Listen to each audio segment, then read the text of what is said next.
All right. We should observe the ancient ritual of traditional pre-fight donut. Yeah! Fear does not exist in this dojo, does it? Am I the baddest mofo down around this time? Shut up! Break, not hit back. Silly Caucasian girl likes to play with samurai swords. You will all refer to me by the name Betty. I know Kung Fu. Thank you, Chuck Norris. I said I don't want trouble. Only an idiot can destroy a ninja. Defeat does not exist in this dojo, does it? No, Now, who wants to go home? And who wants to go with me?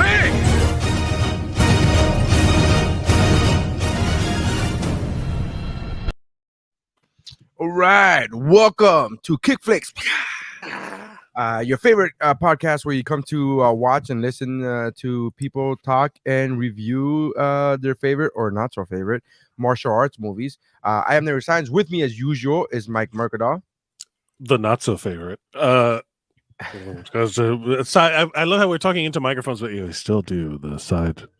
Hey. and we have Jeff. My name's Jeff. Yeah, hi. Your fucking username throws me off, man. Your username, and I was like, "What, Wayne?" And just literally, I had a brain fart. I'm like, "Wayne, what the?" And I just. Why do you have to look at it? I'm sorry. Hi guys. I'm his friend for how many years now? Yeah, I know. You know, Geekmore turned 6 this year, I think. So that means we've known each other like at least 10 years. Yeah. Probably, maybe. Anyways, in today's episode, episode 11 of KickFlix, we are talking about Rush Hour. Which is the original Rush Hour, right? I forget the year. What year, Mike? Rush Hour is 1998. Yeah. Well, let's start. Let's go to the Rush Hour. Rush Hour. Give us the IMDb. The Rush Hour. Let's see. The synopsis: a loyal and dedicated Hong Kong inspector teams up with a reckless and loudmouth LAPD detective to rescue the Chinese consul's kidnapped daughter while trying to arrest a dangerous crime lord along the way. Directed by Brett Ratner and written by Ross Lamanna. Boo, Brett Ratner. There's a lot of let's see what the Parents Guide has to say, everybody. Let's see. This movie is rated PG-13. So for teens will love this movie, apparently. Yeah. I loved it. I was a teen when this came out and I fucking loved it. Sex and the nudity, none. There's no sex and nudity. Sorry, Jackie Chan. But yeah, I'm sorry, Jackie. But no matter how many emos they write, this guy was still not doing fucking. I will say this: while on the phone, Carter asks Johnson about the color of panties she's wearing. Yes. She immediately hangs up on him. Someone took the time to write this. This is on IMDb, the Parents Guide. Violence and gore moderate. Mm-hmm. And there is a large shootout near the end, and several people are shot. There's lots of heavy gunfire. The second one. This is the in order. A man kicks another man. Just one? Just once. There was only one kick. Kicks another man. Yeah. And I'll tell you what, they're right. Yeah, good job. They're not wrong. Yeah, they're not wrong. Good job. Anybody said most accurate. As accurate as it can be. It is 100% a correct statement. Profanity moderate. Some language like goddamn is used 10 to 15 times, and one use of the F word. No mention of the N word whatsoever of Jackie saying it 50 Hold times. On. Okay. Lee gets into a fight after accidentally calling a group of black people, and then the word. Yeah, multiple times. Accidentally. Yeah, I mean, it was accidental, but still. Alcohol and drugs and smoking, mild. Frightening and intense scenes, mild. Some may find the scene where Su Young is captured frightening, and they're right. It was very, very scary. I thought that they were gonna say the frightening scene was the guy with the blonde hair. Oh, the Cisco. Yeah, what's it? I was gonna say Juntao, but it's not Juntao. No. I don't think they ever gave his name. I don't know. What's the hell? I don't think they ever. He's the one that we were led to believe was Juntao. Yes, yeah, they tricked us. Right. It's old switcheroo. But I will say this: I appreciate IMDb for having the parents' guide on here because it is resourceful, useful information. Yes. If you are a parent and you Absolutely. are concerned about a man kicking another man. Now, did you see the taglines for this movie? Because Now give them to me, Jeff. That's your thing. Okay. You got to give me the taglines. I'll give you a couple. There's like 6 of them. 2 Okay. cops. One is all talk. The other is all action. Teaming these two up is anything but a diplomatic solution. Ooh, I like that one. The first one was a little wordy. This one was pretty good. This one's my favorite. The fastest hands in the East meet the biggest mouth in the West. I remember the trailer. I remember that for the trailer. Yeah. The other ones are garbage. It's like pals forever if they can get past today. What? Yeah. That was production. That was a production tagline. Holy apparently, shit. yeah. What kind of garbage is that? That's trash. The last one. They come from different cultures, but on a case this big, they speak the same language. All right. So those are the taglines. Yeah. This is like a quintessential like late 90s, early 2000s trope of Jackie Chan teaming up with some but it was Jackie Chan teaming up with a fast talking guy. Yeah, because he doesn't speak. His accent is fucking. He makes Van Damme seem like fucking Shakespeare. Well, this was his first U.S. release movie where he wasn't dubbed. Because Rumble in the Bronx, that had come out years before, was all dubbed. It was an Asian film that was dubbed for the United States. Well, it was released. All of the point being is that this is an American production, and it was like his Hollywood debut, right? Because I remember that being a big deal. And then Chris Tucker, of course, gets like the biggest break of his life to be in these movies. Because I mean, well, it's because of Brett Ratner. Yeah. Because Brett Ratner worked with him on Money Talks, and that was an underrated movie. That was an underrated. That's a great movie. Brett Ratner worked with him on Money Talks, and he knew that he wanted to bring him on. Well, they originally had wanted Martin Lawrence and Eddie Murphy were both offered the position of Carter, but Eddie Murphy turned it down to do Holy Man. Horrible. Whoa. Yeah. And they had also future, Eddie. Yeah. And they had considered Dave Chappelle, Will Smith, and Tupac, but they never like offered them the role. Oh my God. Could you imagine Tupac in this movie? Yeah. No. Well, no, I can't. I can't though. I will say this: there were so many scenes in this movie that were very clearly copies of vibes of 100%. Beverly Hills Cop. 1,000% when he's like, I want to go see Juntao, when he's in the Chinese restaurant and he's like, I got a meeting with Juntao. He's literally doing what I would imagine is an Eddie Murphy impression. Well, he ad-libbed most of his lines, like 80% of his lines. He ad-libbed them. Or you mean he Chris got Tucker, inspired? or was inspired by right. Yeah. Right. But like, so Jackie Chan, like the only reason he got on board with this is Brett Ratner actually had to fly to South Africa for one day, met with him because Jackie Chan's like, I need to meet you first to see how you are and see what you are. And the way that Jackie Chan told him that he sold him on the movie is that every other Hollywood producer that he met with, or director that wanted to do a movie with him, were like, this is going to be the biggest thing. This is going to be the best thing. Brett Ratner literally told him, the script sucks, but I know what to do with it to make it good. And Jackie was like, you're the one person that didn't blow smoke up my ass, so let's do it. And he was like, but he told him, an underage woman. Well, that's but so he told him, he told him, you do the story, you focus on the story, leave the action scenes to me. I'm going to choreograph everything.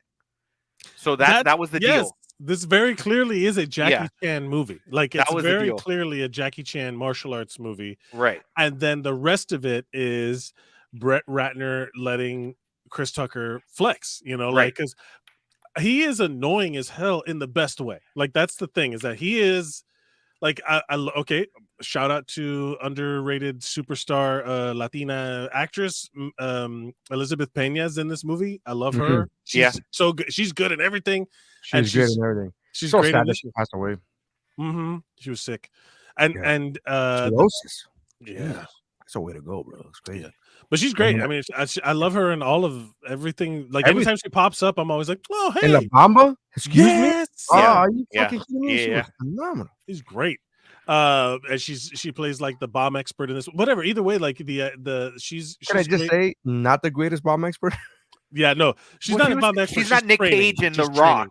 She's like she literally you know. eating, mining, mold that shit at the end. Like, get the what the fuck are we? I'm sorry, but you have a screaming little girl yelling at you. You don't know what you're gonna do. Well, You know what I mean?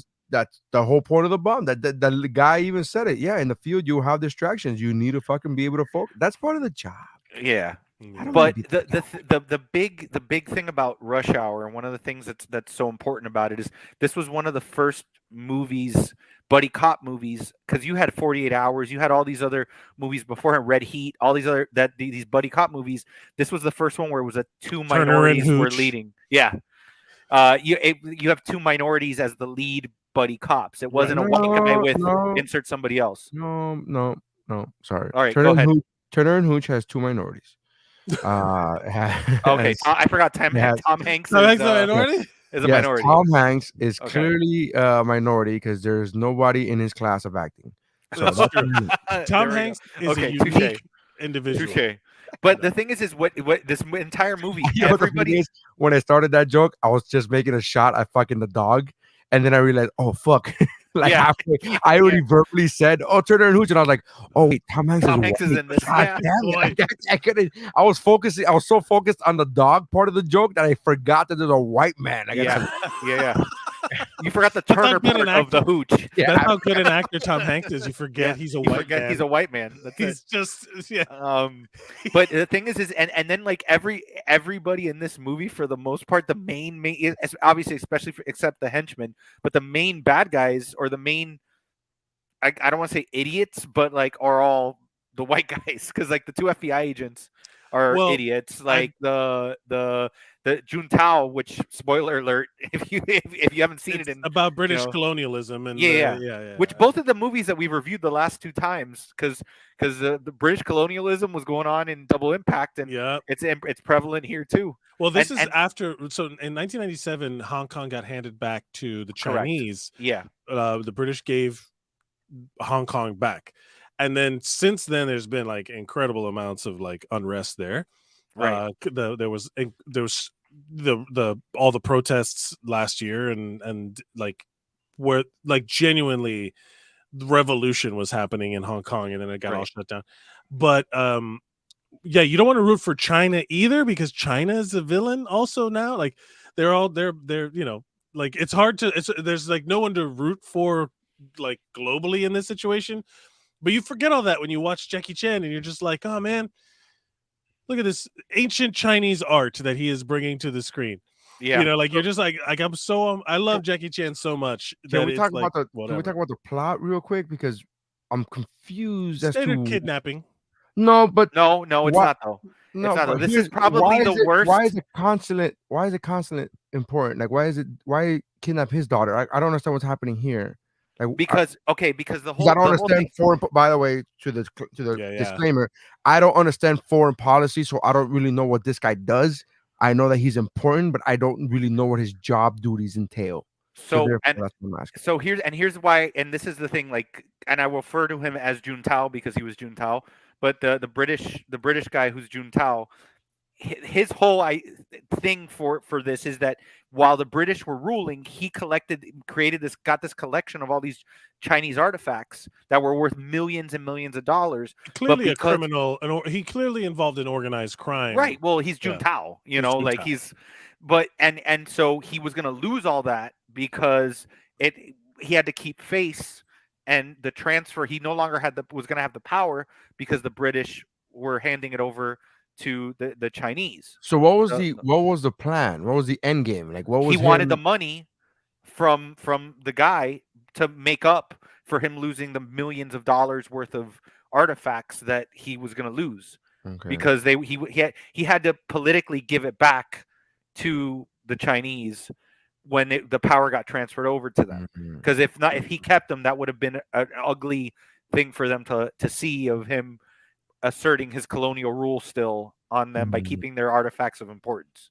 Horrible plot. Any of this. Yeah, I didn't get any of this. I was like, basically what it is that he lost money because of this particular man. Like, this guy was in charge of reclaiming all of this art with Chief Inspector Lee as like the muscle of like the military long arm of the law, catching reclaiming all this art, getting it back from the guy who stole it. The guy who stole it is mad and is like, well, I want my fucking money, so I'm gonna kidnap your daughter and hold her daughter ransom. That's basically what it is.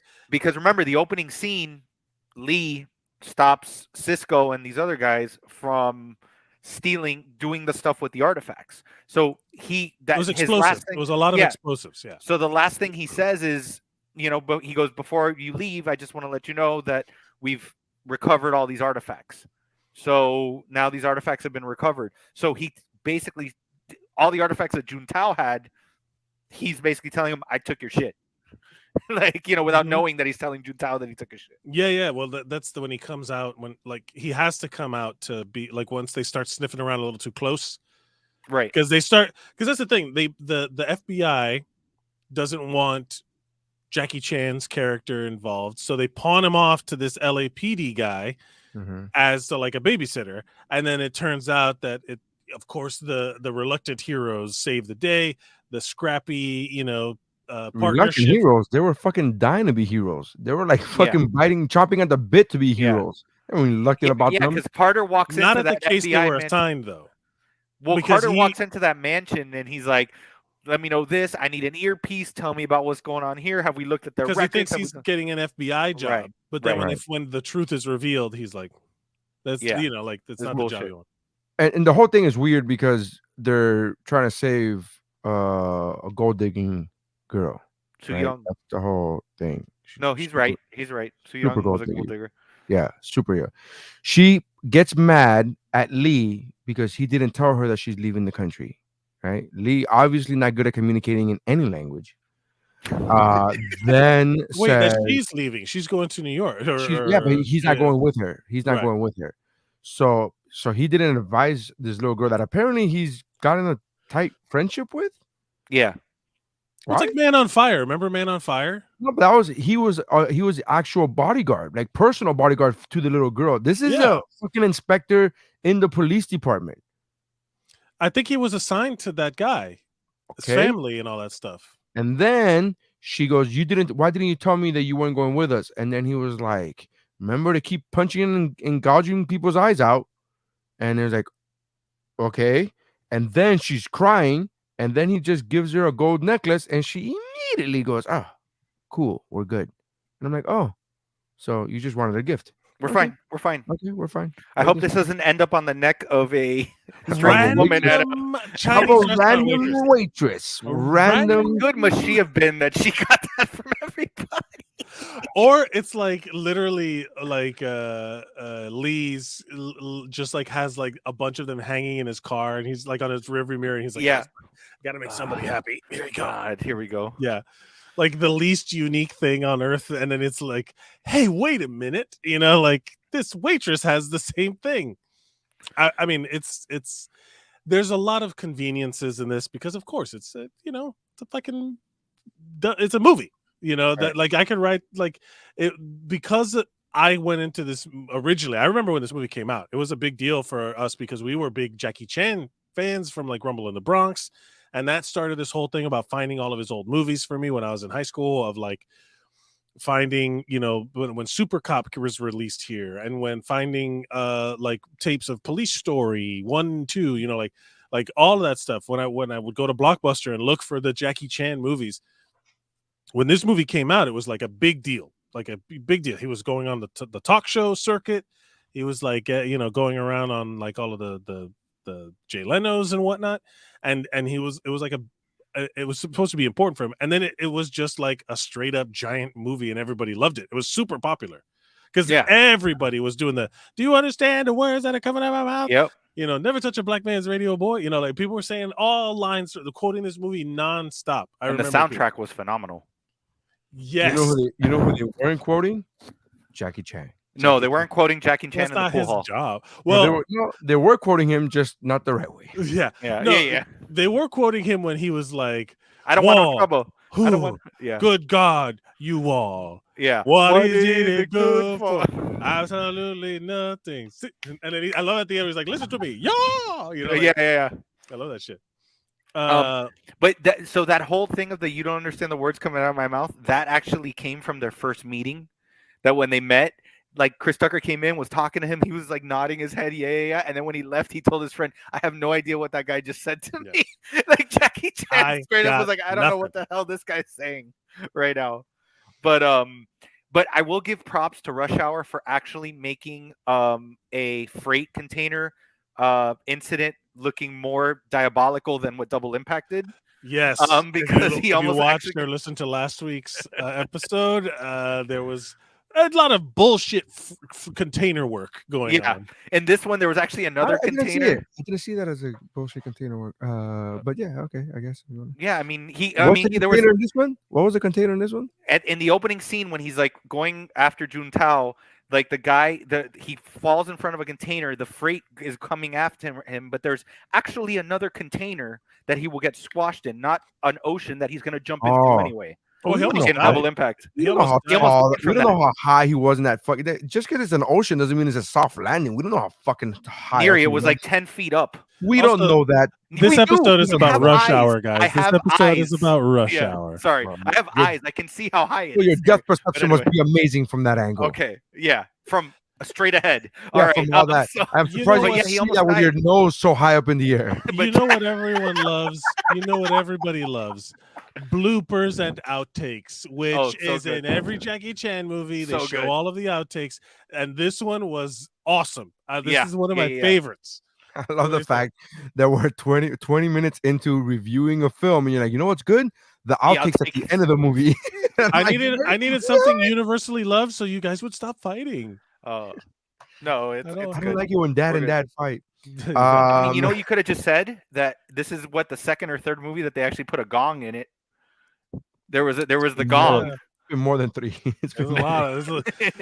This is KickFlix podcast. There's plenty of gongs in these movies. But that scene, like the brilliant thing the about sound Brett effect Ratner directing, like, bong. But the brilliant thing about him is that how long into the movie was it before Lee finally actually is like, "Oh, I speak English"? It was like halfway into the movie. Yeah, that is true. So he was able to get him to do that, like act it and be, until like. I the fact that the director was able to get him to stay quiet and just. But he stayed quiet. But you loved Lee, like the way he was acting and like the way like he was like Soo Young, and he was still doing these things that were progressing the story without having to say anything. I do love that when he's in the FBI or the whatever, all the FBI's there, and then he's and all of a sudden he speaks English to defend Carter. Those are his first real lines in English, and then it's like bong. Yeah, it's like, wow, okay. He was, okay, and it's not even like present in the scene. It's clearly like a comedic sound. It's clearly like a ra-da-da-da-da-da.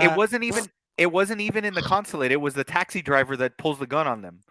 That they're doing right, that, and that they're pulling the guns, and Carter's like, "Oh no, I'm like whatever," and then he's like, "I'm just teaching him how to take a gun from disarm a suspect," and then it was like, "Boom!" And it's like, okay, it would have been great if there was a guy in the background that with a gong that would have just hit it,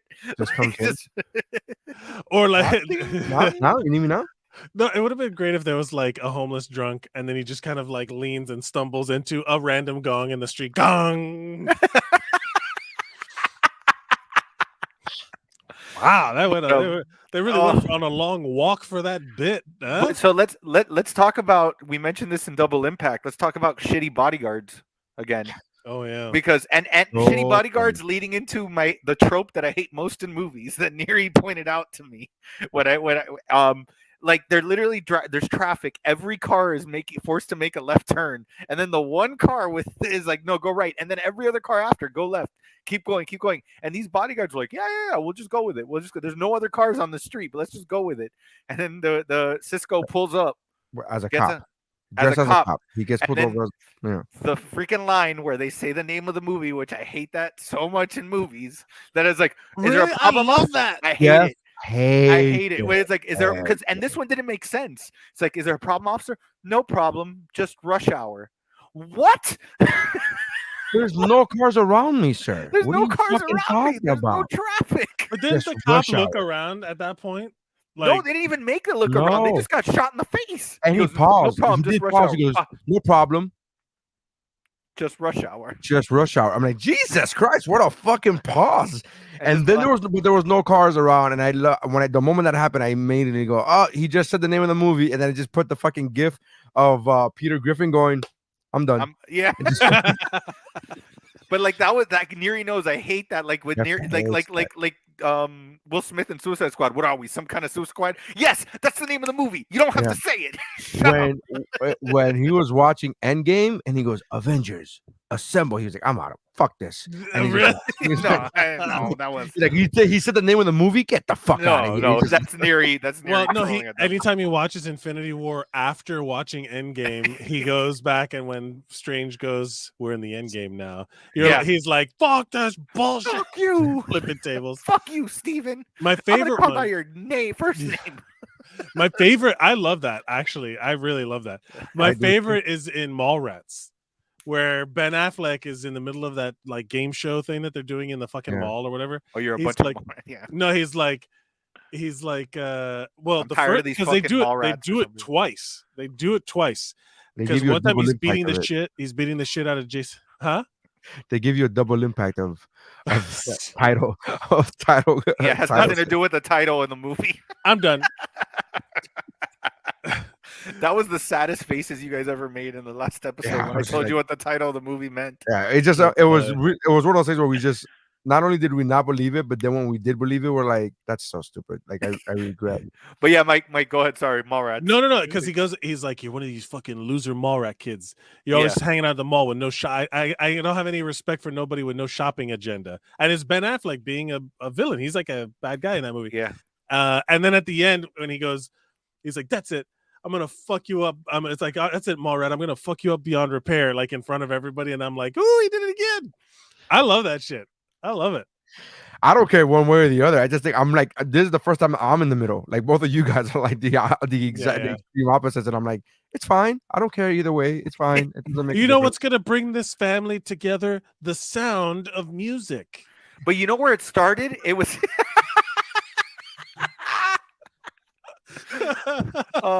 the thing is it started. Welcome to the Titanic. Oh shit, I'm out. I'm fucking out No, of here.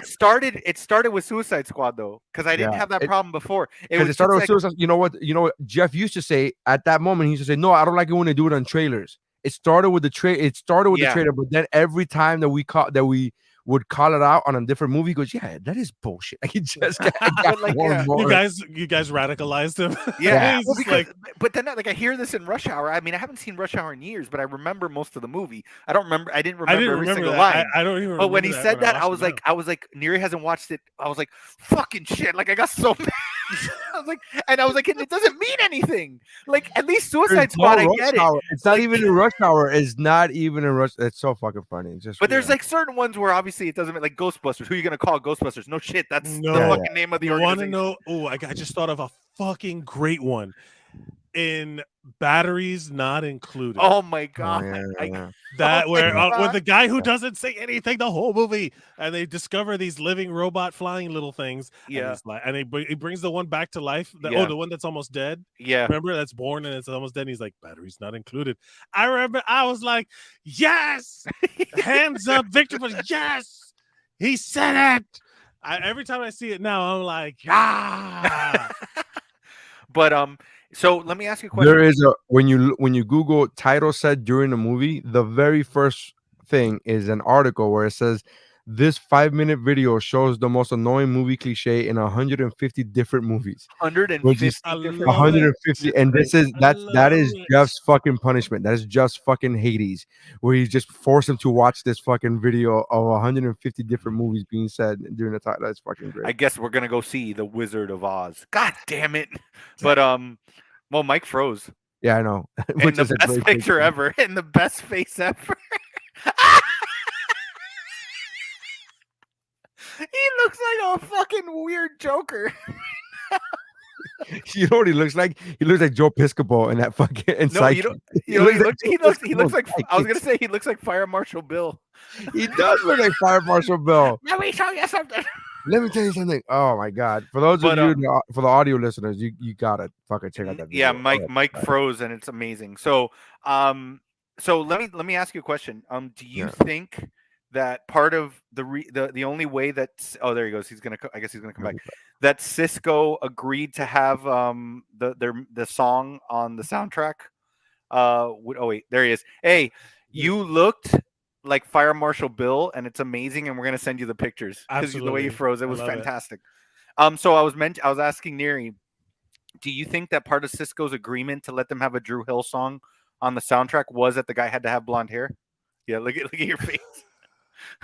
Oh my god! All right, we're wasting time with this. Yeah.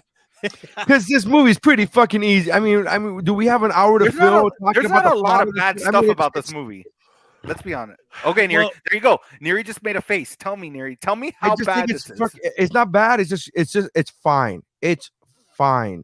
It's very cookie cutter. I mean, you guys talk about Van Damme movies. It is the the cookie cutter. They made the cookies from this. No, it's not. No, it's not. This is Beverly Hills Cop. It's not. This is not the first buddy cop fucking action comedy movie. It's not. Martial arts. Like the Jackie Chan level martial arts movie. No, Turner and Hooch. Yeah, that's the one. I'm sorry. Yeah, we all remember when that English Mastiff started roundhouse kicking people. You know, you sound. You know, this is what you sound like. It's like when somebody you ever watch sports, like in any sport, and they go that he becomes the number one player to have 20 points, 2 assists, 15 rebounds after the age of 35 in the month of June, when it's like, oh, fucking hey, bro, really? Like, God, like, oh, okay, bro, that's impressive, I guess.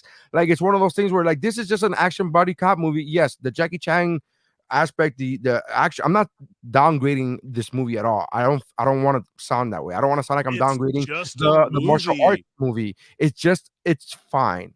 To me, it was like I was telling Jeff this. This movie was massive when it came out. It was fucking everywhere. It was the soundtrack was everywhere. The soundtrack is still dope, by the way. Yeah. It was everywhere, and I just never caught on to the craze. I just never caught on. This is prior to the internet, so it wasn't me trying to be a troll. It wasn't me trying to be a contrarian or fucking against the grain guy.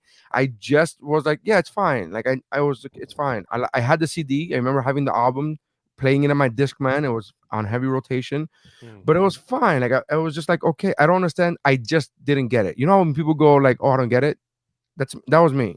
Like that was me about this movie. I'm like, I don't get it. And then I rewatched it again, and I'm like, it's fine. It's fine. It doesn't do me one way or the other. I think it's a cookie cutter thing, and it's fine. I enjoyed the fight scenes quite a bit. I enjoyed them. You got to admit that there's a very specific Jackie Chan, yes, but there's a very specific Jackie Chan vibe. I think I've talked about it on this show. I know I've talked about it on other podcasts, but the every frame a painting of Jackie Chan is like it like unlocks this thing once you like they show you just a little bit. It like changes the way you watch any Jackie Chan fight movie because there's so much about it that you don't realize is happening, but it is 100% on purpose. Yeah. Like there's so much construction involved in the fight choreography that makes movies like Double Impact from last week makes it stand out as like, Jesus, this is bad. Like they could have easily done a handful of things to make it better. Well, first of all, they don't. I don't agree with the easily part. You're downplaying the greatness of Jackie Chan. Like you could have easily done what one of the best martial artists of all time has done. Like, well, that's the thing. I'm not even talking about the martial arts part. I'm talking about his camera work, his cinematography, because that cinematography is done because of how great his martial arts is and how they have to adjust to that. Kind of. Watch every frame of painting. Did you watch it? No, I haven't. Like, I was telling Jeff, literally setting up subconscious things in your brain. Like it literally, like you were talking. Okay, last week we were talking about Double Impact. The name being this dumb fucking thing about how like Jean-Claude Van Damme decides to like, oh, I'm going to show you the hit twice. Bullshit. Jackie Chan's been doing that since the 70s because that's literally what he. That's literally in the edit. Jeff never said that he created that. He just says that that's what he called it. when He he never. did it. I mean, That fucking was the Rocky. name that he gave. That's the it, name yeah. that he used when he was The talking double about. impact. Yeah, Yeah. about that. My He mistake. didn't. He didn't. I don't think he ever said that he Well, inferred that. editing it's technique. Jean-Claude Van Damme. He probably said he invented it. Yeah, I know. Probably, yeah. Let's be honest. He invented Rocky breathing and orange did it. juice or whatever. Yeah. Rocky did it in every single Rocky movie. Like, let me show you the same punch from 4 different angles, so it makes it Right. seem like it's 4 fucking different punches. It's. I mean, it's But insane. he didn't mean it to be 4 different punches. He wanted to show you the same hit. when multiple times. Stallone did it, it was called quadruple impact. It was very good. Quadruple impact. No, What- but anyways, like I was just telling Jeff, I don't want to shit on this movie because it was fine. It was a good movie. I will tell you that. I'm happy with it. I wasn't like, oh fuck this movie. I wasn't mad at it. This it's fine. But I will say this, admittedly so, I'm not the biggest Jackie Chan fan. That's what I was gonna say. Not that I don't like the guy. Not that I don't like the guy. I feel all his movies are fine. I like the action in all his movies, but none of his movies to me are like, oh my god. I feel that way about Jet Li. I watch Jet Li movies and I'm like, holy fuck, bro, Jet. But I don't feel that way about Jackie Chan. Again, not taking anything away from his fucking talent. He's extremely talented. It doesn't resonate with me. And the comedy aspect really turns me off. Yeah, it really turns me off. I want a badassery. I want a fucking badass. I don't want some guy that's like, no, he does a thing. Why do you like JCVD then? My hand hurts because he's a badass. He doesn't do the fucking comedy. He doesn't do the comedy thing. He portrays a badass. Again, we're not talking about real life. We're talking about movies. I don't know impact. He's saying comedy. Well, I just think that it's badass to do the stunts that he does, and like the real. I think Jackie Chan is a badass, but you're not characters he plays. You're looking at right. Jackie Chan as a badass, and here's the thing, and you did it. You do it the good and the bad, right? So positively, you're looking. This movie is enhanced to you, or any Jackie Chan movie is enhanced to you because you know that he's really doing these things, right? Right. Last week on Double Impact, you talked about how the movie was immediately downgraded because you know it's phony baloney because there's not actually 2 Van Dammes. So you know that, like you talked about how immediately it takes you out of the movie because you know it's phony baloney. Those were your words. It's not that it immediately takes me out. What it is that it's that it takes me out whenever there's the it's because you know the behind the scenes, you know the reality of it, and it takes you out of it. And again, just like the good thing, and get this, you know the reality of Jackie Chan, you know how fucking badass he is in real life, and it elevates the movie for you. I don't have that. I just take what the filmmaker gives me. Okay, but wait, I don't. None of that goes into for me. I want to go back a second because you said something that it's counteractive to something you said with Double Impact. You said that you don't like when Jackie Chan does something and then goes like, ow. Right. He did that, if I remember correctly, when the pool cue gets swung at him and he stops it with his fist. But he doesn't do it for comedic effect. Wait. But he does it as a natural reaction to doing that is, ow, that fucking hurt. Right. Last week with Double Impact, with the barrel kick, you said, I like the fact that he reacted to the barrel kick because he reacted and had an injury to the thing. But in the movie, Jackie Chan does it as a comedic for a comedic effect. He's trying to achieve a comedic effect. He's trying to achieve a laugh, and I don't want that. I'm okay with him with action stars being hurt. Like I like that. I like when the movies when he doesn't come out untouchable. I like when he gets hurt and you see a fucking thing and he has a black eye and he's fucked up. The one scratch. On I'm fine with that. Like I don't like. That's why I'm a big fan of John Wick because he gets fucked up. Yeah, right. Like almost too much. Where you're like he said right. Like he can't walk anywhere. He shouldn't be walking anywhere. Right. But what I don't like when Jackie Chan does is that he does it for comedic effect, and that to me is what bothers me because it takes me out of the badass action. Otherwise, when Van Damme kicked that barrel, stupid ass fucking move, he went down like a bag of rocks, and he was in pain. It wasn't for comedic. It wasn't to get a laugh. Nobody laughed at that fucking scene. Jeff was pissed at that scene. You were like, why the fuck would you kick the barrel, you dumb fucking idiot? But when Jackie Chan hits the pool cue and he goes, people laugh.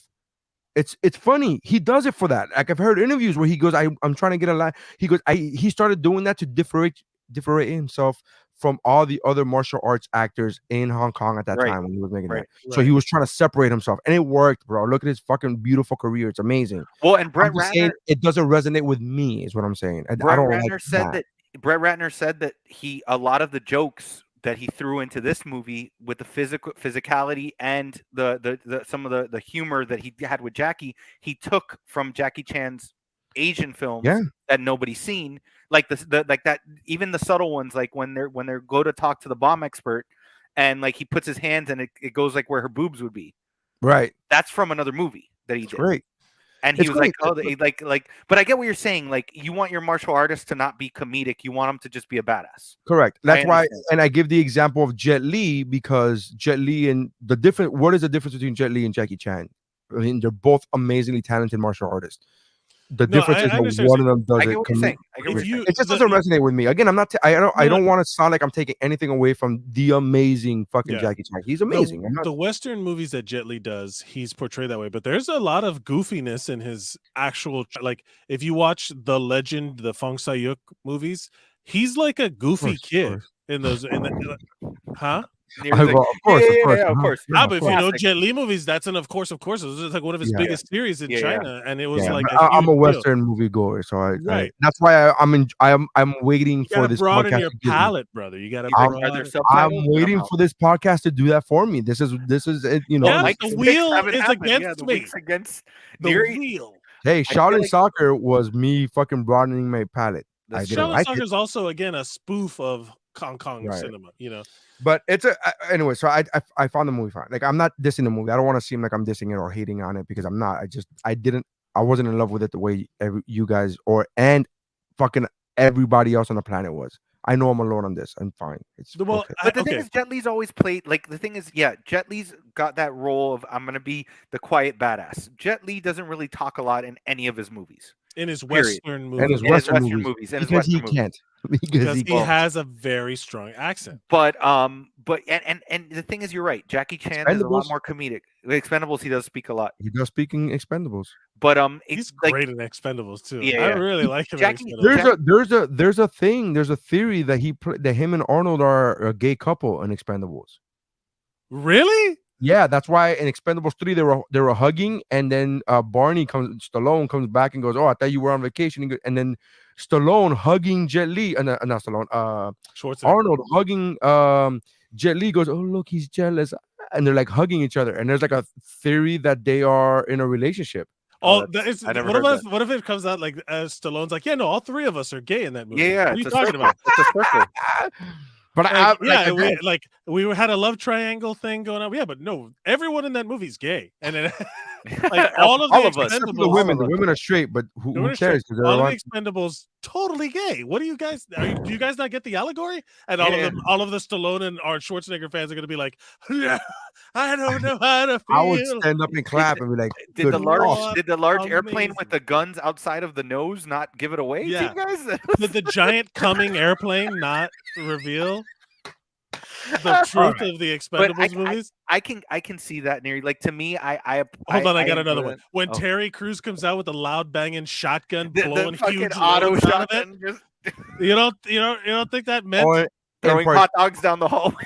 Also in part three, when Terry Crews goes, "Oh, look at this Batman pajama," and he goes, "Yeah, big power, but you're done quickly. You're a quick draw." Like that. They've been fucking the whole time. They just turned the cameras on afterwards, and then let's do the mission. Expendables. Right. Jeff, what you were saying? I'm sorry. Man. Well, I forgot what we were. You were saying that you agree with me, but you see. So, like, no, I see your point. To me, I've always been a huge Jackie Chan fan, so I can appreciate like his one of the movies that I don't know if it's on the wheel, but I'm not going to put it on until Mike gets a pick. Please, like Legend of the Drunken Master is like one of my favorite. Yeah, okay, good. That's like one of my favorite Jackie Chan movies. That he's literally this alcoholic fucking kung fu master, and it's hysterical. But it's brilliant what he does with the comedy, and the fact that Jackie Chan's one of the few martial artists in movies. I'll say this with pretty much certainty that does a lot of his choreography, a lot of his stunts, everything himself. Mm-hmm. You know that Van Damme does it too. Lot. Yes, but Van Damme didn't jump off of a 6-story. Yeah, but Van Damme doesn't do it well. yeah. Van Damme does it too. No, he choreographs all his fights. Yeah, he's like, listen, so I'm gonna do a roundhouse. You know who does that? And we're gonna take me. I do that too. Sure, I do it. But like the thing is this? Wait, we haven't even talked about. I don't want to cut you off. No, yeah, we're running out. You haven't talked. You haven't talked about your favorite character in the movie. Oh, man. my favorite character in the movie. That God bless this man. The amazingly racist Asian man that runs the food truck. That says I ain't no punk bitch. Yeah. For no reason whatsoever. Yeah. He tells him, sorry, I don't have any soul food. And then they say an interaction to each other, and then he just randomly says, I ain't no punk bitch. They seem like friends though. Like they seem like well, he's an LA food cart Chinese street food vendor. Like he's in like for sure that's not the first time he's heard the phrase or said the phrase punk bitch. Right. But I just love the fact that it was out of nowhere, just like I ain't no punk bitch. And he's like, I ain't no punk bitch. I ain't no punk bitch. Like they just keep saying it to each other for no reason. I was like, that man needs to be put into the American Museum of Movie Yeah, Cinema. I love that guy. You know, also an underrated character, the Cigaweed guy in the pool hall. That guy's is like, he's like the best interaction. He's like, it's like because it's such a like a quick, fast pace. It's like you got a prescription for this? I do. You know, like you got glaucoma? Yeah. Which eyes? Ain't nothing but a cigarette. This cigarette. Yeah. And he goes people to were grab. saying that. People were saying cigaweed left and fucking right. There was a lot. And then after the fight, Jackie Chan's like, "This is bad for you," and he throws it on the ground when he's gonna light another joint. Ironically, not. Ironically, perfectly legal now in California, and everybody's okay with weed. And then, ironically, it would have been bad for him had it actually been a cigarette. Yeah. That's what would have been worse for him. Yeah. So I also loved his the Carter's LA cop connections. Oh my god, his cousin. I loved that. He was so good that he was like acting all up, and then when he leaves, like, "Hey, what's up, man?" You know, a kill on Bootsy to me is like, why you gotta bring on Bootsy into this? I love that guy. And then when like he comes back in and he grabs him, he's like, "This suit, this is my favorite suit. Your mama gave me this suit." Oh, I'm no punk bitch. I'm no punk bitch. Best character ever, right there. I love that guy. I love that guy. I do want to bring up one thing before we dismount, and I don't know how true this is, but I was looking up like some of the facts. The original casting choices for the roles that ended up being Lee and Carter were Chris Farley and Martin Lawrence, and many news reports connected Farley's not making this movie to his tragic death in December 1997. Right.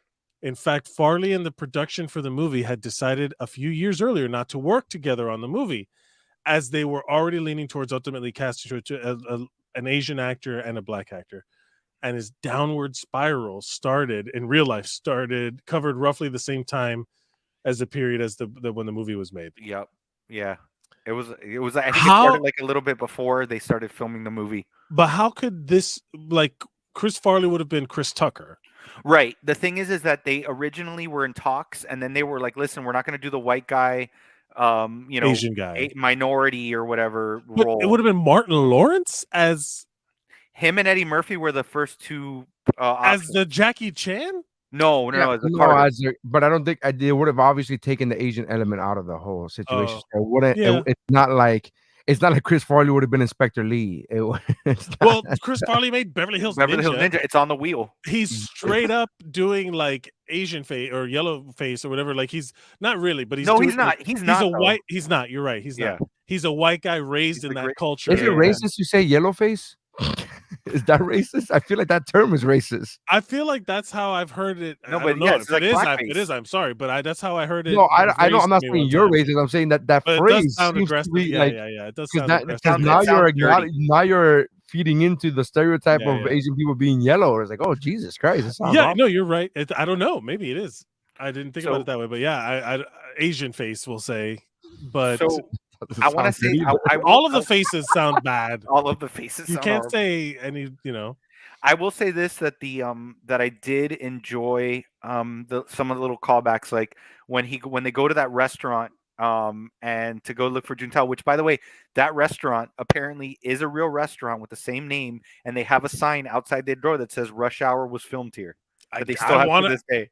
Fu Chow. Have to. I want it now. It's going on my Google Maps, and it'll be on like a to go if I'm ever in Los Angeles. I want to do that in New York. I want to go to diners from TV shows. It's usually dude, there's tons of websites dedicated to that. But so what I love about it too is that they do those little callbacks, like when he tells the Cisco. I keep referring him to the Cisco because I don't know, he doesn't have a name. But like, Sang. I looked it up. It's Sang. Okay, so he tells Sang. Sang, he's like, "Why don't you put the gun down, fight like a man?" And then later on at the end, he's like, "Fight like a man." But I love that the FBI agent wakes up and he's like, "I'm gonna shoot him." He goes, "I don't like him anyway. Shoot him. I don't care." He's like, "I don't like him anyway." And then he does the fight like a man. He does that cool little like the fall with the gun that's in the foot, in the ankle holster. Like, I love that. I thought one of my favorite parts about this movie is Chris Tucker and the way he delivered it, because he was such a clown the rest of the movie, and I mean that in the most positive way. I mean that negatively. But I mean, when he fucking delivered, when he threw a handkerchief at him when he was dead, and he goes, "Wipe yourself off, man. You're dead." And I was like, "Oh, what? That's such a badass line." It's like, that was the best callback. That was an amazing so callback. good. You know what it reminded me of? It reminded me of 22 Jump Street when they were on a helicopter, and he goes, "You throw the grenade, but say something cool when you're falling." And he goes, "Something cool," and he just does that shit. But it was a callback to what this guy told him. Yes, that's why it's cool. Okay, I didn't know if you knew it was a callback. I didn't know if you realized it was a callback. Yeah, man, it's cool. I'm the one that fucking realized that he said the title of the movie in the fucking movie, man. Okay, well, we're at the 50-minute mark of KickFlix podcast. All right, give us your rating, man. What's Rotten Tomatoes? Hit the Rotten Tomatoes, because we gotta also get time for the wheel. Yeah, fun fact real quick. This movie was responsible for the leap into Rotten Tomatoes. The founder of Rotten Tomatoes wanted to make a database for Jackie Chan movies, and when he heard that this movie was coming out, he, in 2 weeks, created the database for Rotten Tomatoes. So Rush Hour is responsible for Rotten Tomatoes. So Zack Snyder has another reason to hate fucking Brett Ratner. So yeah. So Rotten Tomatoes, the critic score 61%, audience score 78%. Yes. So 61. It is fresh. But yeah. Go ahead, Mike. Mike, what's your? I am going to say this is gonna get 5 Mariah Carey cover songs out of 5 for me. This is a go. I can come back to this movie and catch things I like. I'm sorry to say, I'm never gonna go back and watch Double Impact again. I'm never gonna. You don't have to be sorry to say. I'm sorry to say. Like, but like the joy of revisiting some of these movies and catching new little details in the fight scenes, jokes that I didn't hear about, like this movie in particular, like remembering how many people were saying, quoting the lines from the movie. Like, this movie is enjoyable to watch again. It's a big Hollywood spectacular, big blockbuster thing. And, there's explosions, there's gunfights, there's, Jackie Chan being a badass. There's the East meets West. There's the fish out of water. It's got so much stuff going for it that this might be peak Western KickFlix movie for me, because it does have like everything, and it's well represented. Like, Chris Tucker's hilarious in this movie, like genuinely funny.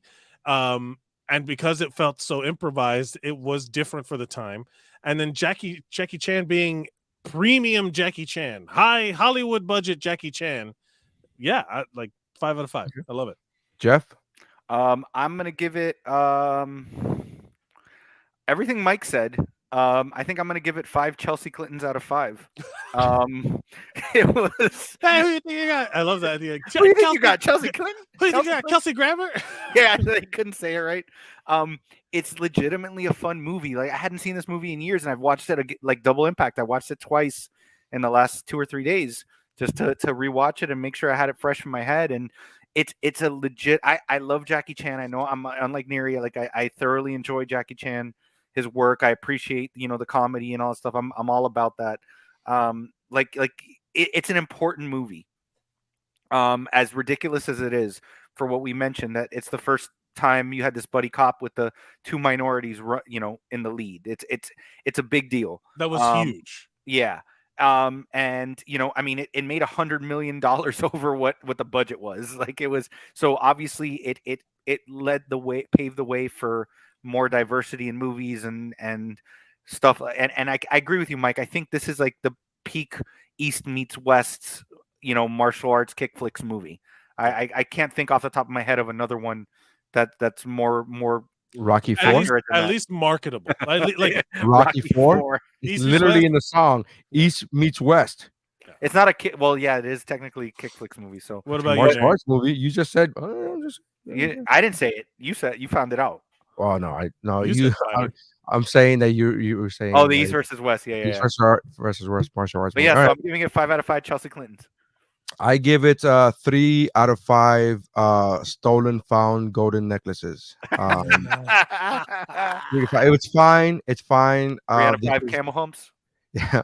This is the 11th episode that we do on KickFlix. And it is I would go back. I've just looked over the list and I would rewatch 4 movies. I would go back and rewatch 4 of the 11 movies, and this is not one of them. I would rewatch this movie if one of you guys was watching it, and it's like, "Hey, man, I'm watching," and I'm like, "Okay, cool." That's how I would rewatch this movie. I will go back to watch Double Impact on a yearly basis before I ever go back to watch it. I don't. It's fine. It's good. It's 3 out of 5.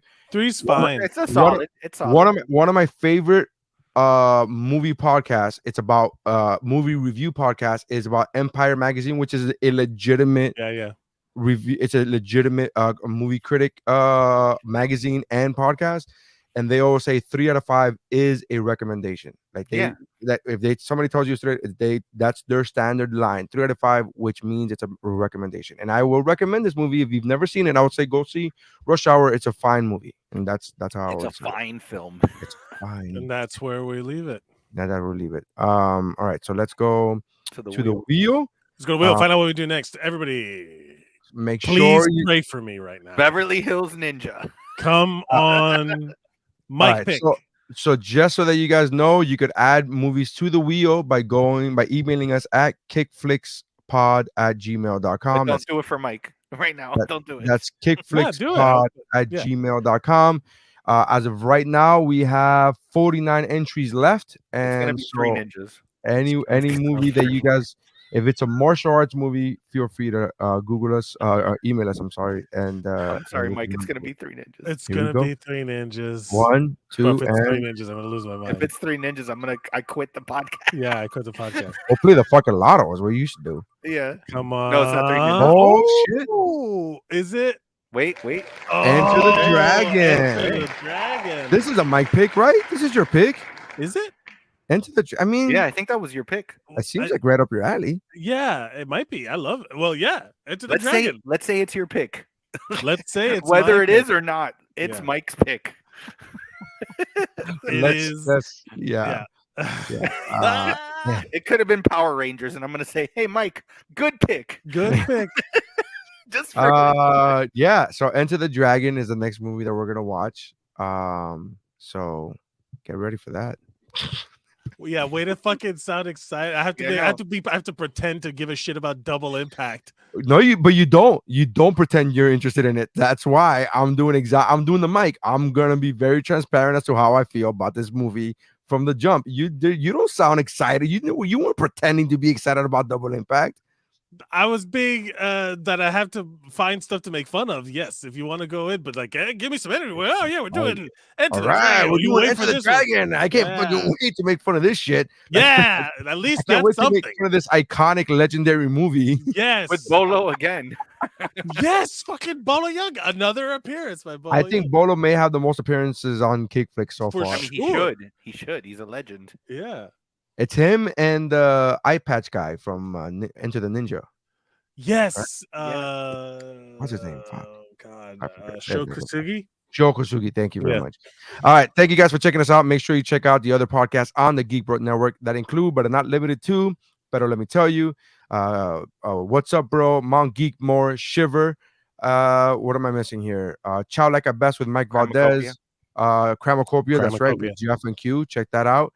And go to geekbro.net. Check out all the podcasts on the geekbro.net network. Appreciate you. Thank you guys for checking us out. And that's how reviewing martial arts movies is done. KickFlix.